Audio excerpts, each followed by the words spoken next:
ಎಲ್ರಿಗೂ ನಮಸ್ಕಾರ. Welcome back to my YouTube channel. So Saturday evening ಏನಾದರೂ ಸ್ನ್ಯಾಕ್ಸ್ ತಿನ್ನಬೇಕಂತ ನನಗಂತೂ ಅನಿಸ್ತಾ ಇತ್ತು. But I was so lazy ಆಚೆ ಹೋಗಿ ತಿನ್ಕೊಂಡು ಬರೋಕ್ಕೆ. ಸೊ ಅಮ್ಮ ಯಾವಾಗಲೂ ಹೇಳ್ತಾಯಿದ್ರು, ತರಕಾರಿ ತೊಗೊಂಬ ಅಂದರೆ ಕಾರ್ನ್ ತೊಗೊಂಡು ಬಂದುಬಿಡ್ತೀಯ, ಏನು ಮಾಡಲ್ಲ ಅಂತ. ಸೊ ಕ್ವಿಕ್ಕಾಗಿ ಒಂದು ಚಾಟ್ ಮಾಡೋಣ ಅಂತ ಅಂದ್ಕೊಂಡು ಫಸ್ಟು ಏನು ಮಾಡಿದೆ ಅಂದರೆ ಕಾರ್ನೆಲ್ಲ ನೀಟಾಗಿ ಬಿಡಿಸ್ಬಿಟ್ಟು ಅದನ್ನು ಬೇಯಿಸ್ಕೊಂಡೆ. ಬೇಯಿಸಿದಾದಮೇಲೆ ಅದಕ್ಕೆ 1 ಟೇಬಲ್ ಸ್ಪೂನ್ ಅಕ್ಕಿ ಹಿಟ್ಟು ಮತ್ತು 2 ಟೇಬಲ್ ಸ್ಪೂನ್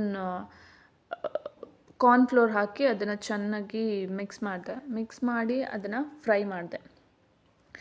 ಡಬಲ್ ಟೈಮ್ಸ್ ನಾನು ಫ್ರೈ ಮಾಡಿದ್ದು, ಬಿಕಾಸ್ ಕ್ರಿಸ್ಪಿಯಾಗಿರಲಿ ಅಂತ ಹೇಳಿ. ಆ್ಯಂಡ್ ಅದನ್ನು ಫ್ರೈ ಮಾಡೋ ಅಷ್ಟರಲ್ಲಿ ನನಗಂತೂ ಫುಲ್ ಸಾಕಾಗೋಯ್ತು, ಬಿಕಾಸ್ ವೇಟ್ ಮಾಡಿ ಆ್ಯಂಡ್ ಅದರಲ್ಲಿ ಬೇರೆ ಅದು ಫ್ರೈ ಆಗಬೇಕಾದ್ರೆ ಸಿಡಿಯತ್ತೆ. ಸೊ ನೀವು ಕೇರ್ಫುಲ್ಲಾಗಿರಿ. ಆ್ಯಂಡ್ 2 ಟೈಮ್ಸ್ ಫ್ರೈ ಮಾಡಾದ್ಮೇಲೆ ಫುಲ್ ಕ್ರಿಸ್ಪಿ ಆಗಿತ್ತು. ಅದಾದಮೇಲೆ ನಾನು ಅದಕ್ಕೆ ಆಬ್ವಿಯಸ್ಲಿ ಇದು ಮಸಾಲ ಕಾರ್ನ್ ನಾನು ಮಾಡ್ತಾ ಇರೋದು, ಸೊ ಅದಕ್ಕೆ ಮಸಾಲೆ ಹಾಕಬೇಕಾಗಿತ್ತು.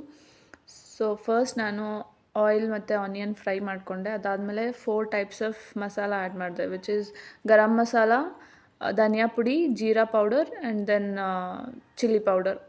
ಅದೆಲ್ಲ ಆ್ಯಡ್ ಮಾಡಿ ಮತ್ತು ಅದನ್ನು ನೀಟಾಗಿ ಫ್ರೈ ಮಾಡಿ ಹಾಫ್ ಲೆಮನ್ ಸ್ಕ್ವೀಸ್ ಮಾಡಿದೆ. ಆ್ಯಂಡ್ ದೆನ್ ಲಾಸ್ಟಿಗೆ ಗಾರ್ನಿಷ್ಗೆ ನಾನು ಕೊತ್ತಂಬರಿ ಸೊಪ್ಪನ್ನ ಆ್ಯಡ್ ಮಾಡಿದೆ. ಆ್ಯಂಡ್ ಸ್ವಲ್ಪ ಸಾಲ್ಟ್ ಕೂಡ ಬೇಕು.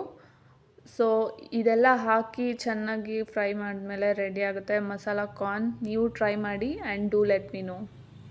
Thank you so much for watching. Please like, share and subscribe to my YouTube channel for more recipes and more videos.